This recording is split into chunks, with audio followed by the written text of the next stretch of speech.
আসসালামু আলাইকুম। যেই সুন্দর একটা ড্রেসের ছবি দিয়েছিলাম আপনাদের, সেই ছবিটার এখন সেলাই ভিডিওটা দিয়ে দিচ্ছি ওই ড্রেসটার।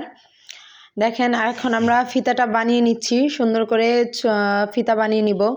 এখন আমরা যতটুকু ভাঁজ দিয়ে এই ধরেন 2 ইঞ্চি পরিমাণের মতো করে করে নিয়ে নিচ্ছি ফিতাগুলো। নেওয়ার পরে আমরা গলাটার অংশটা বাদ দিয়ে দিব। তার একটু দূরের থেকে আমরা ফিতাগুলো লাগিয়ে নিব। দেখতে পাচ্ছেন একটু কোটি ক্যাটাগরির মতো আর কি। এখন এখানে আমরা টুকরা কাপড় তো একটু ডিজাইন করতেই হবে, না হলে তো মানুষ ধরেই ফেলবে যে এটা টুকরো কাপড়। আপনারা নিজেরাও বিশ্বাস করতে পারবেন না লাস্ট মোমেন্টে ড্রেসটা দেখে যে কতটা সুন্দর হয়েছে।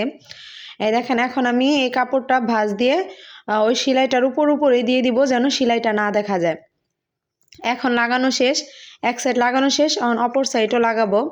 এর জন্য আপনাদের আমি বডির কাটিং ভিডিওটা ওইভাবে দেখাইতে পারিনি, কারণ এখন লাগানোর পরে আমরা বডিটা কাটবো আর কি। এখন দেখেন আমি চাপ সেলাইটা দিয়ে দিচ্ছি, একদম সুন্দরভাবে দিতে হবে। দেখেন আমি নিচের অংশটা ওইভাবেই দিয়েছি। এখন আরেকটা ফিতাও আমরা বানিয়ে নিব। ওই ফিতাটা বানাবো, যেই গার্ডগুলো বানাইছি ওই ফিতাটা দেওয়ার জন্য আর কি। এখানে আর কি কোটির মতো দিব আর কি, সুন্দর, এটা সুন্দর দেখা যায় আর কি। আর আমার ভিডিওটা কেমন লাগে সবাই কমেন্টে জানাবেন। আর ড্রেসটা অবশ্যই সবাই ফাইনাল লুকটা দেখে যাবেন, খুবই সুন্দর হয়েছে কিন্তু। আর যদি ভিডিও ভালো লাগে অবশ্যই আমাকে সাপোর্ট করবেন সবাই একটু। এই দেখেন আরও নতুন নতুন ভিডিও পাবেন, আরও টুকরো কাপড়ের। আমি একটু সময় সাপেক্ষের কারণে দিতে পারি না। এখন আমরা এটা কি করলাম, এর ভিতরে লাগিয়ে দিলাম ফিতাটা। এখন আমরা বডির মাপটা দিয়ে নিব। এখন দেখতেছি গলার মাপটা দেখাই যাচ্ছিল না, আমি অবশ্য ওইটা আরেকটু মাঝখানে ধরলে দেখা যেত, আমি খেয়ালই করিনি, তাড়াহুড়ো করে ড্রেসটা তৈরি করছিলাম। তো দেখেন 3-এর একটু বেশি নিয়েছি গলাটা, 3-এর 2 কাটার মতো নিয়ে, আর বগলটা মনে হয় 4 ইঞ্চি নিয়েছি। এখন এটা কাটা হয়ে গেল। এখন আমরা পিসের পার্টটা তৈরি করে নিব। পিছনের পার্টটা আমরা 3 ইঞ্চি পরিমাণ রেখে আমরা সেলাই করে ফেলতেছি। ওই 3 ইঞ্চি আমরা পিছনে দেখতে পাচ্ছেন আমরা এখানে টিপ বোতাম বা যেটাই হোক একটা শো বোতাম বানিয়ে দিব। আপনারা চাইলে এখানে চেনও ব্যবহার করতে পারেন। এখন আমি এই দুইটা একসাথে লাগিয়ে নিচ্ছি। দুইটা কাপড় একসাথে লাগানোর পর আমরা এখানে পাইপিং করব আর কি।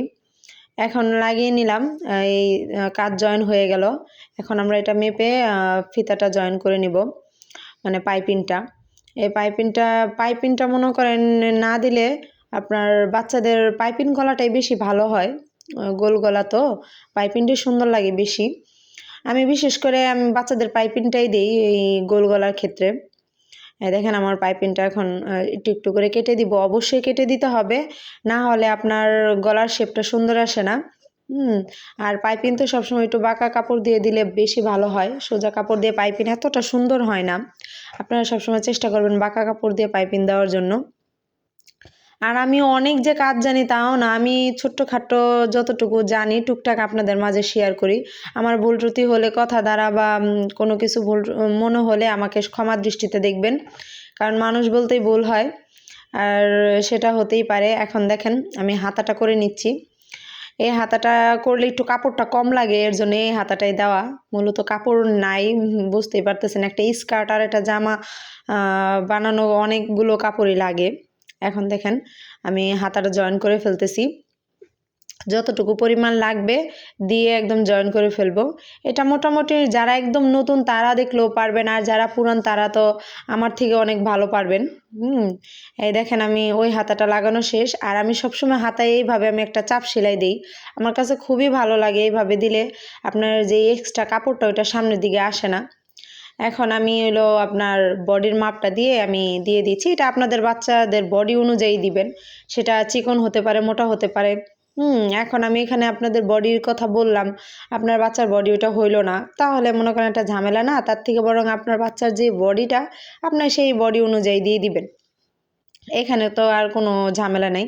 এই দেখেন আমি আবার একটু ফাড়া রাখছি 4 ইঞ্চি পরিমাণের মতো। হ্যাঁ, এই ফাড়াটা দিয়ে আমরা ওই যে জামার ফাড়াটা যেভাবে সেলাই করি একদম সেম ওইভাবে আমি ফাড়াটা সেলাই করে দিচ্ছি। দিয়ে দেখেন একদম কামিজের ফাড়াটা যেভাবে সেলাই করেন ওইভাবে দিয়ে দিলাম। দেওয়ার পর আমি এখন নিচে বলটায় সেলাইটা দিয়ে দিব মোটামুটি 1/2 ইঞ্চি পরিমাণের মতো করে। এই দেখেন একদম আমি এটা হলো স্কার্টের উপরের পার্টটা, যেটা হলো আপনার একদমই এই দেখেন